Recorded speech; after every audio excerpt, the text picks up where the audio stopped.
నా పేరు శ్రీనివాస్, మేక శ్రీనివాస్. చేర్యాల మండలం, చేర్యాల మున్సిపల్ మాది. ఇది Cheryala MLA constituency, TRS constituency కాబట్టి నీళ్ళు చాలా ఇబ్బంది అవుతుంది. ఆ డ్యామ్లకి నీళ్ళు వేరే డిస్టిక్లలో ఇస్తారు, మా చేర్యాలకి వదలట్లేదు. ఆ నీళ్ళు వదిలితే ఆ కాలువల ద్వారా వచ్చి నీళ్ళైనా కట్టుకుందాం, చెర్లు నింపితే అవిటి ద్వారా అండర్ గ్రౌండ్ అయినా పెరిగేది. గత ప్రభుత్వం 10 ఏళ్ళు పాలించింది, కానీ ఎన్నడూ ఈ విధంగా పొలం ఎన్నడూ ఎండిపోలే. ఈ సంవత్సరం మొత్తం పంట చూస్తే పచ్చగా ఉన్నది, మొత్తం ఎండిపోయింది. అందరూ 10 ఏళ్ళ నుంచి పోసిన బోర్లు ఈ సంవత్సరం మొత్తం వెనక తట్టిపోయినాయి. మళ్ళీ వచ్చే సంవత్సరం కూడా పోయా తెలివాయి.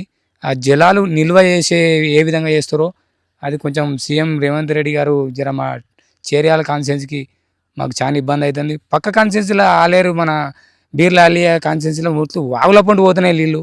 మాకు పొలాలలో నీళ్ళు లేవు అని అంటే వాళ్ళు పట్టించుకుంటే నాదులు లేరు మాకు. కొంచెం రేవంత్ రెడ్డి దృష్టికి పోయి కొంచెం నీళ్ళు వచ్చే పంటలకైనా మాకు అందేటట్టు చూడమని కోరుతున్నాం.